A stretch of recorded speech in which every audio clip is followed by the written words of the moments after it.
আর এই ঝুড়িটা কিন্তু বাসায় অনেক দিনের পুরনো একটা ঝুড়ি, আর এটা কিন্তু ঘর গোছানোর সময় একদমই বাতিল করে দেওয়া হয়েছিল।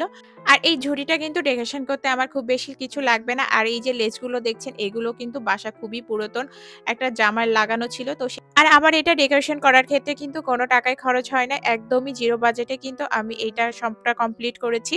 আসসালামু আলাইকুম, কেমন আছেন সবাই? আশা করি সবাই অনেক ভালো আছেন। আমি দোয়া করি আপনারা যে যেখানে যে অবস্থায় থাকেন না কেন, দেশ এবং দেশের বাহিরে সবাই খুব ভালো থাকেন এবং সুস্থ থাকেন। সুস্থ থাকার পরে বড় নেয়ামত আর কিছুই হতে পারে না।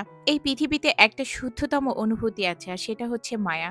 আর এই মায়া কাটিয়ে আজকে চলে যেতে হবে আমার নিজের সংসারে, আমার মায়ার সংসারে। পরিবারের সবার সাথে থাকা সুন্দর মুহূর্তগুলো যেমন মিস করব, ঠিক তেমনি এই সুন্দর প্রকৃতির দৃশ্যগুলো কিন্তু আমি অনেক বেশি মিস করি। কারণ ঘুম থেকে উঠে আসলে এই কয়দিন ছাদেই চলে আসতাম আর এই সুন্দর সুন্দর দৃশ্যগুলো দেখতাম।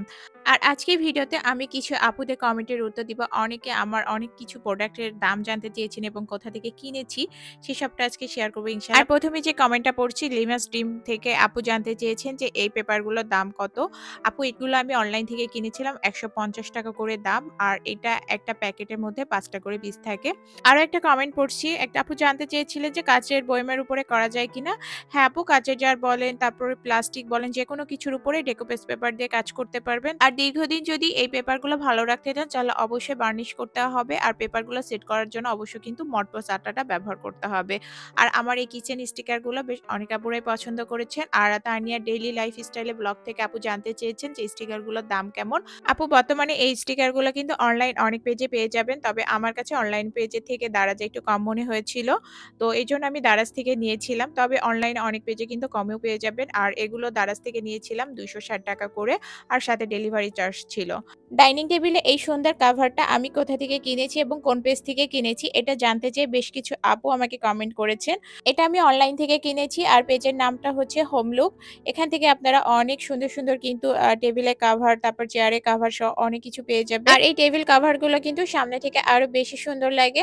একটা আপু জানতে চেয়েছিলেন যে এই পর্দাগুলো কোথা থেকে কিনেছি। আপু পর্দাগুলো ঢাকা মোহাম্মদপুর কৃষি মার্কেট থেকে কিনেছি, আর পর্দাগুলোর দাম ছিল ৩০০ টাকা পিস। আর একটা আপু জানতে চেয়েছিলেন এটা লং ৭ ফিট না। আপু হ্যাঁ, এটা লং ৭ ফিট এবং আপনাদের জানালা দরজায় খুব ভালোভাবে সেট হবে। তবে এটা ড্রয়িং ডাইনিং স্পেস এর জন্য আসলে এটার ঝুলটা একটু বেশি লাগে। আর তার জন্য আসলে আমার এই পর্দাগুলোর ঝুলটা ছোট হয়ে গেছিল। তাছাড়া কিন্তু দরজা জানালা কিন্তু খুবই পারফেক্ট ভাবে এই পর্দাগুলো আপনারা সেট করতে পারবেন।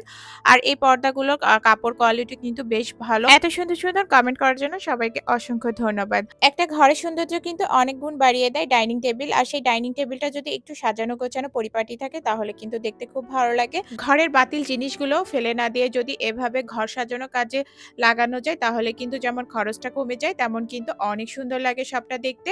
আর আজকে সেটাই আপনাদের সাথে শেয়ার করব। আশা করছি আজকে ভিডিওটা আপনাদের অনেক ভালো লাগবে। আর যদি ভালো লেগে থাকে তাহলে অবশ্যই একটা লাইক দিয়ে ভিডিওটা কন্টিনিউ করবেন।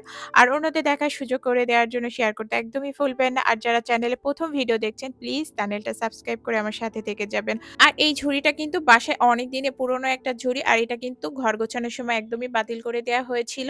পরবর্তীতে ডাইনিং টেবিলে আসলে গোছানোর পরে মনে হচ্ছিল ডাইনিং টেবিলটা একদমই খালি খালি লাগছে।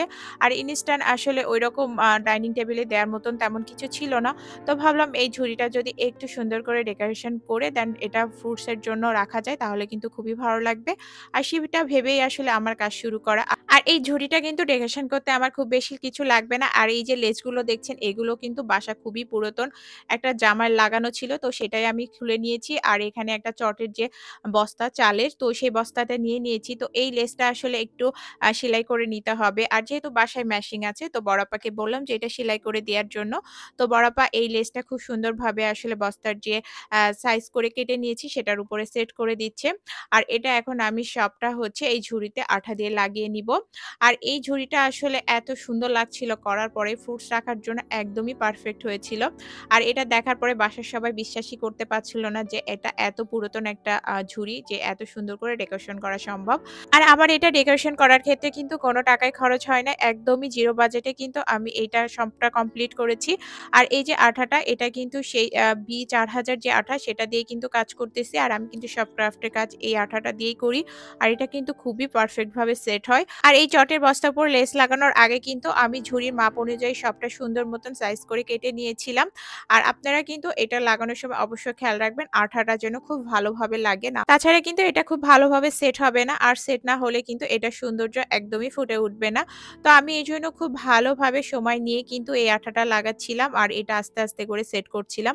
আর ক্রাফটের কাজ আসলে সবসময় অনেক বেশি ধৈর্যের ব্যাপার। তাই এগুলো কাজ করার সময় কখনো তাড়াহুড়া করা একদমই ঠিক হবে না। তাহলে আসলে কাজের আ তাড়াতাড়ি হওয়ার থেকে আসলে সৌন্দর্যটা নষ্ট হবে। তাছাড়া কিন্তু আর কিছুই না। আর আমার চটের বস্তার চারি সাইডে কিন্তু সেট করা হয়ে গেছে। আর এখন নিচের অংশটাও সেট করে নিয়েছি। বাহিরের অংশটা সবটা সেট করার পরে আমার কাছে কেমন যেন একটু ভিতরের অংশটা ফাঁকা, ফাঁকা লাগছিল। তো ভাবলাম যে এখানেও একটা লেস দিয়ে দিই। আর সেজন্য আবারও ভালো করে আঠাটা লাগিয়ে নিচ্ছিলাম। আর লেসটা আসলে চিকন করে দিতে হবে। কারণ এই যে পাশের যে সাইডটা এটা কিন্তু খুবই চিকন। তো ভাবলাম এই চিকন অনুযায়ী আসলে লেসগুলো লাগিয়ে নিই। আর ভেতরে আর বাহিরে সব লেসটা লাগানোর পরেও আমার কাছে মনের মতন হচ্ছিল না। মনে হচ্ছিল আরো কিছু কাজ করা যায় কিনা। তারপরে মনে হলো যে ভিতরে যে অংশটা এটা তো অনেকদিনই পুরনো বলে কেমন সাদা, সাদা হয়ে গেছে। দেখতে খুব একটা ভালো লাগছে না। তো এইজন্য এখানকার জন্য একটা ছোট করে চটের বস্তা কেটে নিলাম আর সেটাও এখন সেট করে নিব। আর এটাও কিন্তু আঠা দিয়ে সুন্দর করে সেট করতে হবে। তো এটা সেট করার পরে মনে হচ্ছিল যে না কিছুটা ভালো লাগছে। কিন্তু এই সাইডের যে হ্যান্ডেলগুলা দেখে আমার কাছে একদমই ভালো লাগছিল না। তো ভাবলাম এখানে একটু লেস লাগিয়ে দিই। তবে এই লেসটা আমি আর আঠা দিয়ে সেট করব না। ভাবছি এটা সুই সুতা দিয়ে সুন্দর করে সেট করে নিব। তবে এখানে আঠা দিয়ে চাইলে সেট করে নিতে পারেন আপনারা। ডাইনিং টেবিলটা সাজানোর জন্য আজকে আমি আপনাদের সাথে যে আইডিয়াটা শেয়ার করলাম এটা যেমন ডাইনিং টেবিলের সৌন্দর্য বাড়িয়ে দেবে। আর আপনারা চাইলে ঘরে বসে কিন্তু এটা দিয়ে বিজনেসও করতে পারেন। কারণ এই চটের বস্তা দিয়ে অনেক সুন্দর, সুন্দর ছোট, ছোট ক্রাফট করে কিন্তু অনলাইনে সেল করতে পারেন। কারণ বর্তমান সময়ে কিন্তু এরকম চটের বস্তা, তারপরে ডেকো বেস পেপার, পেইন্টিং এগুলো দিয়ে কিন্তু অনেক কিছু ডেকোরেশন করে অনলাইনে সেল করা যায়। আর এগুলো কিন্তু খুবই ডিমান্ডেবল এখন। আর আমার ঝুড়িটা কিন্তু ফাইনালি কমপ্লিট হয়ে গেছে। তো যেকোনো কিছু আসলে কাজ শেষ করার পরে সেটা উপস্থাপন যদি সুন্দর হয় তাহলে কিন্তু সেই জিনিসটার সৌন্দর্য আরো বহুগুণ বেড়ে যায়। তো অনলাইনে যারা কাজ করেন বা কাজ করতে চাচ্ছেন এরকম কিছু নিয়ে তো তাদেরকে বলবো অবশ্যই আপনার প্রেজেন্টেশনটা যেন খুব বেশি সুন্দর হয়। ছবি তোলা স্টাইল থেকে শুরু করে ভিডিও মেক করা। আর এই ঝুড়িটা দেখে কিন্তু এখন একদমই বোঝার উপায় নেই যে এটা একদমই পুরাতন আর বাতিল একটা ঝুড়ি ছিল। আর সেটা কিন্তু এত সুন্দর করে সাজিয়ে গুছিয়ে একটা ফ্রুটসের ঝুড়ি বানিয়ে নিয়েছি যেটা কিনা ডাইনিং টেবিলের উপরে সৌন্দর্যটা বহুগুণ বাড়িয়ে দিবে। একদমই কিন্তু আলাদা রকমের একটা ভাইব দিচ্ছে আমার ডাইনিং টেবিলের উপরে। আর আজকে ভিডিওটা কেমন লাগলো সেটা কিন্তু কমেন্ট করে জানাতে একদমই ভুলবেন না। তো সবাই খুব ভালো থাকবেন, আমার পরিবারের জন্য দোয়া করবেন। আর সময় থাকতে আপন মানুষগুলোকে না গুরুত্ব দিতে শেখেন। তাদেরকে অবহেলা না ভালোবাসা দিয়ে তাদেরকে আগলে রাখেন।